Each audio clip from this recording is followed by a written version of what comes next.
My name is Clara. I am a certified life coach, and I got a degree in parks, recreation, and tourism with an emphasis in recreational therapy.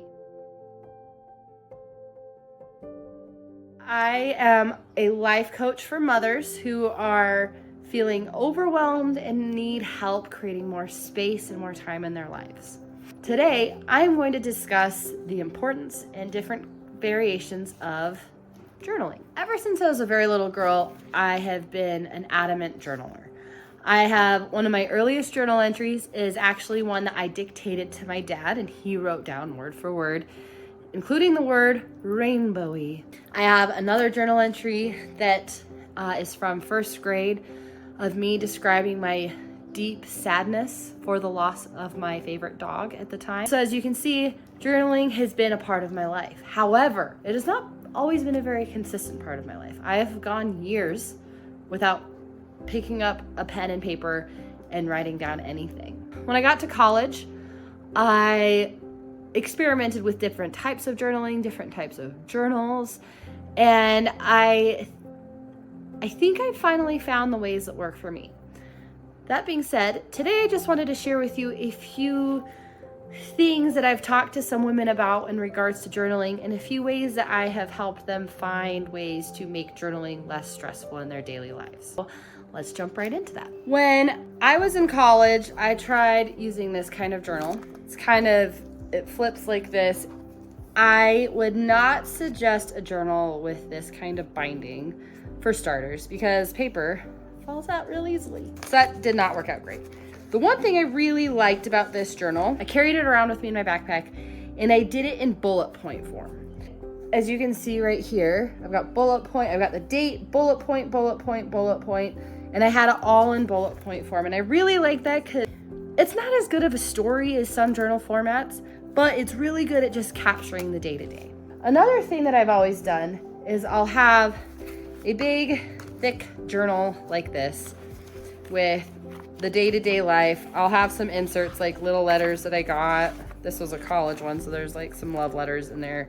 Sometimes I'll have written a journal entry on a random piece of paper and I'll just tape it in here.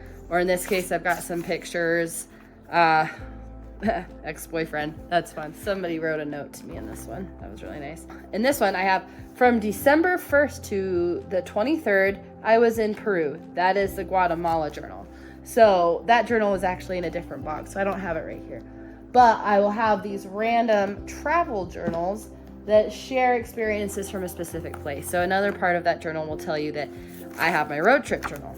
This is my road trip journal for that road trip. I do separate out my journals like that. I did like that form. I have also had those little moleskin journals that are literally this big. And in those, I'll have just super random thoughts or experiences, just bullet point, one sentence. And that is really helpful. I wanted to dive more into journaling as a mom. One of the things that I've talked to a few of my clients about is how they want to incorporate journaling into their daily lives. It becomes a chore and it becomes stressful, and then they just don't do it. And then years pass and they haven't written down key core memories. The thing I suggested to one mom specifically is that she go on her computer. I am an advocate for handwriting, but in this case, I suggested that she go on her computer and she type out as fast as she can in bullet point format all of the core memories. And that's it. Don't write too many details. Just say, I went on a field trip with this kid's class to this place. I did so-and-so played soccer this year and scored an awesome goal. Whatever. Just long form, bullet points, simple. Catch up to present day. Print that out. Make it into its own little journal. You can tape it in one or whatever. Just print it out, have a hard copy. And then after that, you start your day-to-day journal. And in your day-to-day journal, I call it microjournaling.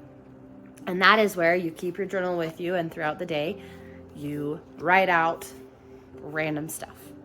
So in the case of me, I always try to pick a journal that's not too big. So it's about the size of my hand, not super thick. I will write random little things like stuff that my son said, something that my daughter did, something that I thought, something that I felt.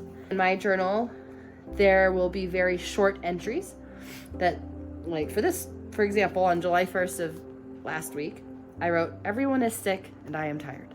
And that's it. That's a micro journaling. There's no need to write more than that because on that day, that is how I felt. That was my current event. But then on June 21st, I wrote about answer to a prayer that I had. And it's a longer one. It's a page and a half. And that's what I wrote. The next one was only 5 lines. I think what happens often is when we're journaling, we want it to be profound. We want it to be epic. We want it to be the stuff of our ancestors.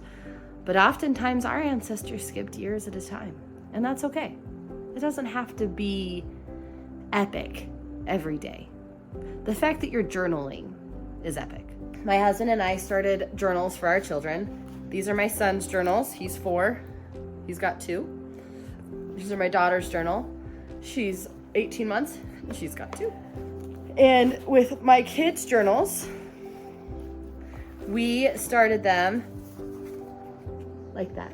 The Journey and Journal of Baby Trainwreck, because his nickname as a baby was Trainwreck, by Patrick and Clara Wreck. And the first journal entries were actually before he was born, because we wanted to document his pregnancy along with his birth. In fact, even right here you can see this was on March 10th. He was born on March 13th. I wrote Dear Blank because he didn't have a name yet.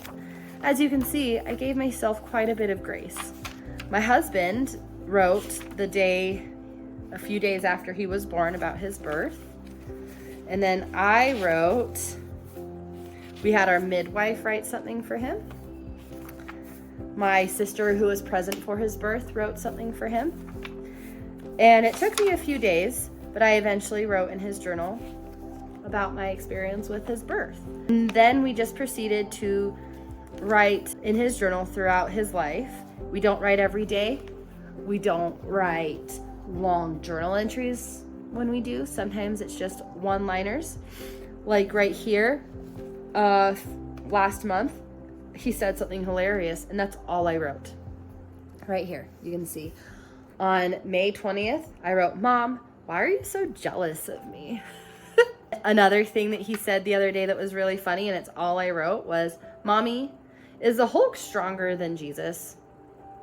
And so, but sometimes I do write really long journal entries about our experiences together. Other times it's one-liners. Sometimes it's something he did. I don't hold myself to a super high standard because the fact that I'm doing it is what counts. I also let him journal. That's his experience mutton busting. With my daughter, since she's younger, I've got her birth stuff. Wrote about her birth. We had family members write in there. My dad wrote in here. My mom wrote in here. Sometimes we write long things. Sometimes we write short things. Sometimes my husband tends to be a more novel writer. I tend to be a more bullet points writer. And when our children are old enough, we will be giving them these amazing journals that they will then have to commemorate and learn about themselves as children. Another thing that we do, I pressed and taped flowers into my daughter's journal because she is obsessed with flowers, and I thought she would love to see these when she's older. So as you can see, journaling can really just be anything. It doesn't have to be a specific thing. What it comes down is to you letting go of your expectations and letting it be a way that you express yourself however you need to express yourself that day. And if you miss a month, just say, "Whoop, I missed a month." Sometimes I'll even write, "Wow, I missed a whole month." Okay, let's start today. And then I'll just write a little bit about the current day, and I won't stress so much about the month. I want to give you a quick example of what I mean by that. And this wasn't actually a month, but I wrote on July 5th, "I'm sick. This sucks. The 4th of July was a lot of fun though. It wore me out. I'll try and write more tomorrow." I haven't wrote more tomorrow, but the fact that I have that in my journal, I know that whoever ends up reading this in the future, whether it's just future me or my kids, they'll be like, "Wow, I'm so grateful that even though my mom was tired, she still checked in." I strive to write in my journals about spiritual experiences that I've had, whether it's an answer to a prayer, an experience I had at church, or oftentimes an experience that I had in the mountains, just a spiritual experience, an answer, something that I felt was profound. One thing that I always try to do is I dog ear that page. See that? So that in the future, when I am feeling down, oh look, here's a dog-eared page from January. See that dog-eared page? When I'm feeling down, when I'm seeking answers to questions that I have, I can go open to the dog ear and I can read that. And it might not be an answer to that specific prayer or that specific question, but it will remind me that I have received those answers and had those inspirations. So I highly suggest dog-earing those profound pages. I hope this little video will help you in your journey to journaling. Don't let journaling be overwhelming. Don't let it be harder than it needs to be. Don't overcomplicate it. Just do it. Do it in whatever way it works. Whether that's bullet pointing like I was talking about, whether it's micro journaling, whether it's long format journaling, whatever works for you, make sure that you do it for you, because your legacy matters. Your feelings matter. You matter. I look forward to hearing from you, and I look forward to sharing more with you later. Have a wonderful day, and I will see you all next time.